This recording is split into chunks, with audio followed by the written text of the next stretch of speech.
Greetings, Starfighters. Welcome to Mad Science Films. I'm Jimmy P, filmmaker and sexual astronaut. First up, please check out our fourth feature film for free over on YouTube. Just search for Little Monster or click on the link in the show notes below.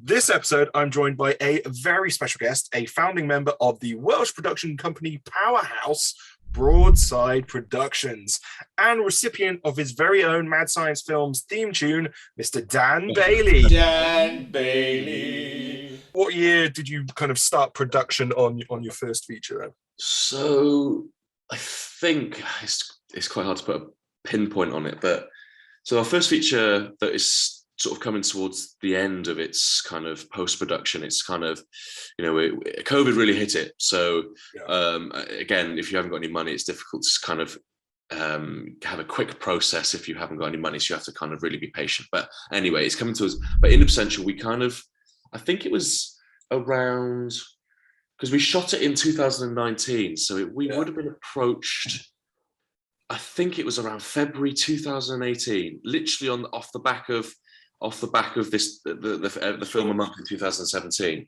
because Chris Lang, who's the writer director of In Absentia, he exec produced one of our it was actually the film that we actually had a bit of money for, the 150 quid. It was Still Foxy. Oh yeah, with the little old lady. I love that. Yeah. So I think Chris had been commissioned to make three films, and he made two, and he couldn't make the third, so he asked us to make that Still Foxy film.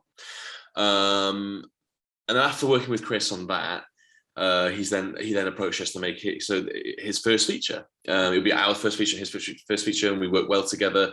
I think we made another short film called Red in the Face to see if we were compatible or whatever, and we worked really well together. So we jumped on. I think he came to us about February 2018. We went up to sort of Snowdonia and did a couple of recce's in that year, and then we shot May time 2019 and then September 2019. Right, yeah. Because we did it in 2 blocks, and then again, money reasons, but you just do what you can. And then since end of 2019, it's been in post. Like I said, I hate using it as an excuse because everyone uses an excuse, but COVID did hit us hard on that. It was really difficult. And then, because a lot of businesses, both our projects, a lot of people who invested in this were unable to invest the amount of money or any money at all because they also were going through some financial difficulty because of COVID. So, it was difficult, but we managed it and we got through it and we found a way around, like we always do. But so In Absentia is in its sort of latter stages of post, and hopefully we'll have something to release like next year. Fantastic. No, good stuff. I mean, I remember seeing the stills from it, and again, you guys don't make it easy for yourselves, like shooting up the top of, like Snowdonia and everything. Maybe a bit ambitious. I mean, what was your thinking really in terms of going from the shorts to the feature? When Chris approached you, were you like, we're ready for a feature after having done so many shorts? What was the kind of the thinking behind, yes, this is the feature we want to do?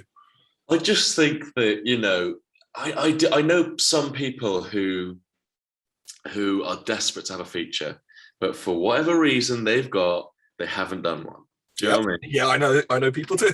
Do you know what I mean? And some of them are generally legit. Don't get me wrong, some of them are generally legit, but some of them are just, they're just excuses for me. I'm sorry. I mean, I'm quite straight talking, and they are just excuses. And I think as a company, we've never been ready for something that we've gone into, but we've just gone into it and done it and learned on the job. And it's like, I think it's like that saying, go hard or go home. You get on, you crack on. And yes, if you fail, you fail. But I always say there's no such thing as a bad experience. It's a good experience or a learning experience. If you can learn from those experiences that are, technically bad, then you are winning. And the next time you turn up on a project, you know exactly not what to do because you've done the mistakes. And I think it's quite good. I've got a little thing right above my desk here that says, be the scientist, not the experiment. So you can, if you're the experiment and you fail, that's it. That's the end. But the scientist learns from each failed experiment until, and that's the way science works. So Yeah, absolutely, yeah. It's a learning experience, and you it learn is. definitely what not to do or who not to work with. Yeah. Yeah, yeah. It is, and Brilliant. you never stop having those experiences. When you're 75 and thinking of retiring, you'll still have those learning experiences. Not because you're inexperienced, but because the world changes around you and you've got to adapt and things like that. So, we like you said, we are relatively, still young. And when we took on that feature, I would have been 2018, so that's 3 years ago. So I would have been sort of 23. Mm. And we had a budget for it. It was all budgeted for. We knew how much we needed to get it, and we got that kind of money to sort of make the film. And it wasn't all kind of scraped. We kind of had the money already, and we kind of knew, that kind of thing. So it wasn't like, oh yes, and then having no idea. We weren't stupid. Yeah, we're maybe naive, but we weren't stupid. But yeah, no, we don't make things that easy for ourselves. But life's not fun if you're not challenging yourself. I mean, I can't not be challenging myself. I love a new challenge. I love getting out there and doing something new and having a bigger and better challenge. And if even if I think I'm nowhere near ready, just jump in, see what happens. Yeah, see what happens. You're not. My motto is you probably won't die. You'll be fine. So jump in and get on with it. There you go. You're gonna get a tattoo. You probably won't die. Yeah, you probably won't die. No, I love that, and absolutely, I agree. In terms of moving from shorts to features, there's this stigma, isn't there? There's this thing where it's like feature films, it's a completely different ball game, and actually, it's not. It's just an endurance thing. Like if you can scrape together enough money, all you've got to do is kind of push yourself to be able to do it. And I think by you guys doing not a feature, but by doing a film a month, that kind of, almost like marathon training, that trained you up, so you learnt the endurance that would see you through a feature film. Yeah, absolutely. You use those resources, South Wales, we kind of, when we went up to North Wales and did a bit of filming in absentia, we were out of our back garden, basically. We'd gone across to the next village and jumped in somebody else's back garden and had to sort of figure out where everything is in the shed and stuff like that. But actually, when we came back south, we kind of, I mean, it sounds quite wanky, but we knew the land, we knew where everything was, we knew where we had access to, we knew people who had or know people of people, and then that person knows that person, or that person's got a brother who's got a cousin who's got a mum who's got a whatever, and it's one of those things where you're in your back garden, you know where everything is, where each flower is, where each like tool is in the shed, and when you live somewhere and you kind of use the resources, like South Wales, we love filming in South Wales. We love it because not just because it's got everything you need, but because we've done it for 10 years now, properly, really, and we've got so many contacts in so many different areas who then have their own contacts who are more than happy to share those contacts. And it's just get out there and make your feature because you're more ready than you think you are. Yeah. And I think I don't know if it is just local to South Wales, actually, because I mean, originally I'm from the Midlands, but what I've noticed since moving to South Wales is that it's a much tighter community, but by tighter I mean also welcoming at the same time. And like I was talking to another filmmaker recently, and it's really like, often if you ask, people will be up for helping you out, and especially if you've got a mutual acquaintance. It's like, you can approach somebody and go, oh yeah, I've worked with, for example, I've worked with Tom Hughes, and he's, given me a heads up and said that you're really great. And it's like, oh great, yeah, and Tom's a good guy, and yes, absolutely, I'd be interested in working in this. And I've noticed that in South Wales more than in other places that I have worked as well. So I mean, and the other thing I really like, and again, it's bringing it back to this film a month thing that you guys did, is it kind of established you guys, it put you guys on everybody's radar. And okay, you didn't do 12, but you fucking hell, you did 11. and you did 11 short films in a year. Enough then that that was enough then to kind of establish you enough that, oh yeah, a feature that seems perfectly normal then after you've got this body of work. And then, so was that then the same for what happened with the second one, the second feature? So the second feature is Protein, is that right? Yeah, that is correct. So Protein, were you approached again, or? Yeah, luckily, thinking of all the projects that we've done recently in the past sort of 6 years, 7 years, because those first 3 years when we were messing about when we were at school, we didn't really have any projects. We just made our own stuff. But the last sort of 6, 7 years, every project, and this is, I don't know, this is just luck, I guess, but we've never had to go searching for a project. A project has always come to us, and we've just been very lucky, or you can argue that we've worked hard and we've maybe deserved that luck. You sometimes you have to earn your own luck. But yeah, I think Protein came to us. So Craig Russell, we brought him on to do a role on In Absentia. Oh, okay. He was only with us for, I think it was about 4 days together, and slightly sporadically or whatever, but for about 4 days. And he, like I said, he was only with us for 4 days, and on the sort of second to last day or the last day, he came up to us and he was like, "Oh, you guys did, I really like what you guys are doing. It's really cool. I'm really enjoying working with you." And he was telling us all about his friend Tony Burke, and he was like, "He's actually got, Tony's actually got a feature that we're very close to maybe actually going into doing. It'll be Tony's first feature." They did a short film of Protein a couple of years beforehand, so they'd already done like a short film / proof of concept. So it was already had that kind of interest around the film, and they'd had some great feedback. The short is very good, actually. So it is very striking as a short. But yeah, so Craig sort of said, "Yeah, well, we'll meet up after whatever. We'll meet up," and this was sort of, what was it, 2019. And then we met up with Craig and Tony. It was like, I think it was like November or December or something like that, October 2019. Was it 2019? Yeah, it must have been. Because 2020 is kind of a write-off, isn't it? So you kind of just get rid of that. But at the end of 2019, I think I was like working on Doctor Who or something, and Tony's from Brighton, we're from Carmarthen originally, and Craig lives in Falmouth, so it's quite a stretch. So I think we met up at a service station just off the old Severn Bridge. Right.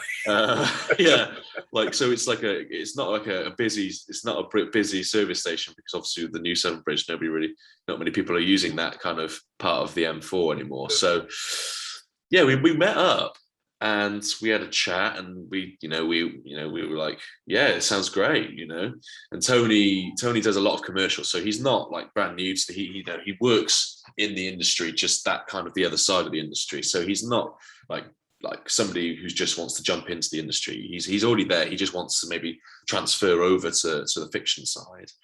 And having the short Protein under his belt already was really good for us. Yeah. But yeah, we met up and we decided, yeah, let's do it. Let's make it.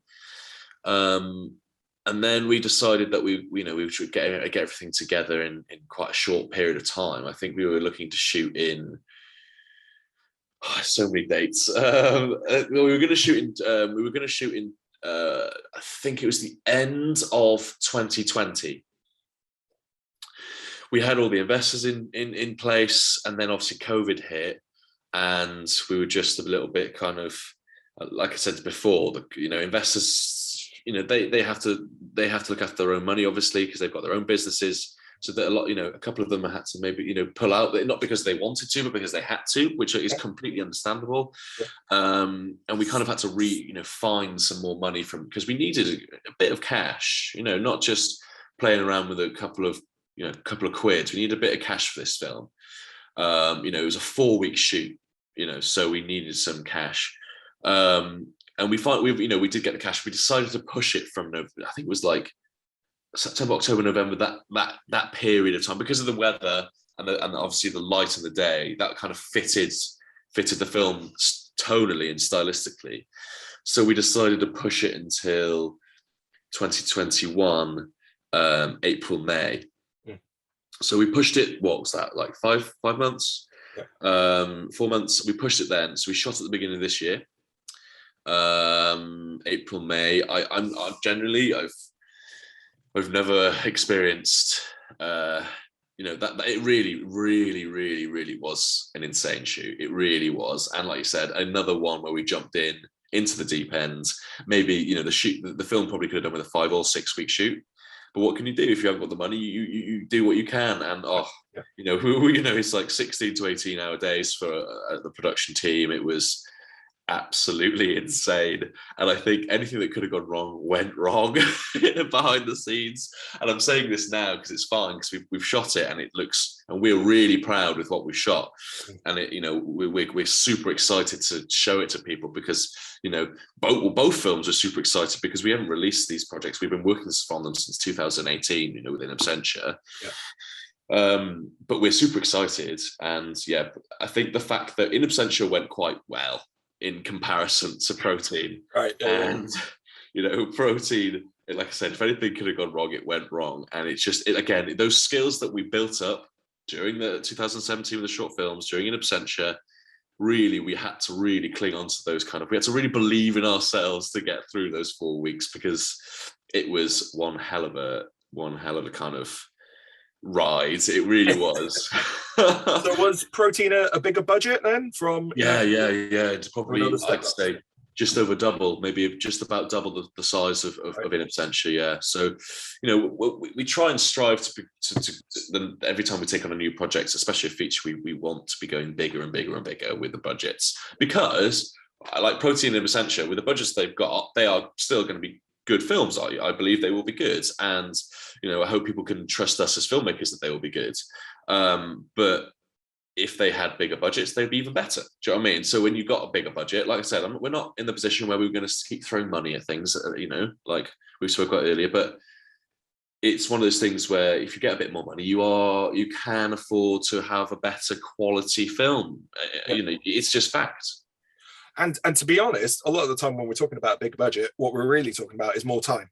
To be able to afford to bring everybody back to make it better. I mean, number of projects I've been on where you read the script, it's like, that should be cheap, and then you're still like, but getting from people from A to B and feeding them for this number of days to make sure we can film what we need to get it up on screen. That's where the money goes, really. So people are expensive. The people are very expensive.